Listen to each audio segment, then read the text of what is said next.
Vigilance register ചെയ്ത കേസിൽ ED assistant director Shekhar കുമാറിന് മുൻകൂർ ജാമ്യം ലഭിച്ചിരിക്കുന്നു. കേസിൽ നിന്ന് ഒഴിവാക്കാൻ വ്യവസായിയിൽ നിന്ന് കോഴ വാങ്ങി എന്ന കേസിലാണ് ശേഖർ കുമാറിന് മുൻകൂർ ജാമ്യം ലഭിച്ചത്. പ്രദീപ് ജോസഫ് വിവരങ്ങളുമായി നമ്മളോടൊപ്പം തുടരുന്നുണ്ട്. പ്രദീപ്, ഇഡിയുടെ വിശ്വാസ്യതയെ തന്നെ ചോദ്യം ചെയ്ത ഹവാല ഇടപാടുകളടക്കം നടത്തുന്നുവെന്ന ആരോപണം ഉന്നയിക്കപ്പെട്ട ഒരു കേസാണ്. ഇതുമായി ബന്ധപ്പെട്ട് ഇപ്പോൾ അദ്ദേഹത്തിന് ജാമ്യം കിട്ടിയിരിക്കുകയാണ്.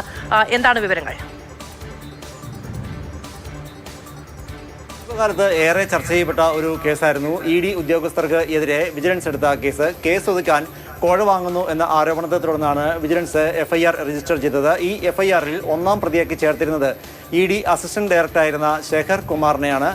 മറ്റ് 2 പ്രതികളെ ഉൾപ്പെടെ ഒരു ചാർട്ടേഡ് അക്കൗണ്ടന്റ് ഉൾപ്പെടെ മറ്റ് 3 പേരെ അറസ്റ്റ് ചെയ്യുകയും ചെയ്തിരുന്നു. എന്നാൽ ഒന്നാം പ്രതിയാക്കി ചേർത്തിരുന്ന ശേഖർ കുമാറിനെ അറസ്റ്റ് ചെയ്തിരുന്നില്ല. അതേസമയം ഈ കേസിന്റെ മുന്നോട്ടുള്ള അന്വേഷണത്തിനായി വിജിലൻസ് ആവശ്യപ്പെട്ട പല രേഖകളും എൻഫോഴ്സ്മെന്റ് ഡയറക്ടറേറ്റിൽ നിന്ന് വിട്ടുകിട്ടിയില്ല എന്നുള്ള ആക്ഷേപം ഇനിയും നിലനിൽക്കുന്നുണ്ട്. ഇതിനിടെ ശേഖർ കുമാറിനെ മറ്റൊരു സംസ്ഥാനത്തേക്ക് എൻഫോഴ്സ്മെന്റ് ഡയറക്ടറേറ്റ് തന്നെ സ്ഥലം മാറ്റിയിരുന്നു. അത് സ്വാഭാവികമായുള്ള ഒരു സ്ഥലം മാറ്റമാണോ അതോ ഈ ആരോപണങ്ങളും മറ്റും ഉയർന്ന പശ്ചാത്തലത്തിലുള്ള സ്ഥലം മാറ്റമാണോ എന്നത് വ്യക്തമല്ല. എന്തായിരുന്നാലും മുൻകൂർ ജാമ്യം തേടി ശേഖർ കുമാർ ഉടൻ തന്നെ ഹൈക്കോടതിയെ സമീപിച്ചിരുന്നു. നേരത്തെ താൽക്കാലികമായി മുൻകൂർ ജാമ്യം നൽകിയിരുന്നു. ഇപ്പോൾ ആ മുൻകൂർ ജാമ്യം ഉറപ്പിക്കുകയാണ് ചെയ്തിരിക്കുന്നത്. ഇത്തരമൊരു ആരോപണം തനിക്കെതിരെ ഉന്നയിക്കുന്നത് തികച്ചും ദുഷ്ടലാക്കോടെയാണ്.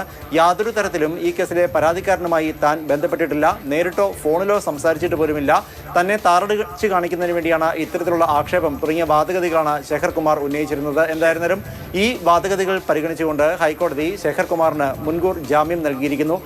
നേരത്തെ സൂചിപ്പിച്ചതുപോലെ കൊല്ലത്തെ ഒരു കശുവണ്ടി വ്യവസായിക്കെതിരായ കേസ് ഒതുക്കാൻ വേണ്ടി ശേഖർ കുമാർ ഉൾപ്പെടെയുള്ളവർ കോഴ വാങ്ങി എന്നതായിരുന്നു കേസ്. ഈ കേസിലാണ് ഒരു ചാർട്ടേഡ് അക്കൗണ്ടന്റും 2 ഇടനിലക്കാരും ഉൾപ്പെടെയുള്ളവർ അറസ്റ്റിലായത്. ദിവസങ്ങളോളം ഇവർ റിമാൻഡിലായിരുന്നു. ഇടിക്ക് വലിയ ഒരു നാണക്കേടുണ്ടാക്കിയ കേസായിരുന്നു. അതിലെ തുടർ കാര്യങ്ങളാണ് ഇപ്പോൾ പ്രദീപ് നമ്മളോട് പങ്കുവച്ചത്.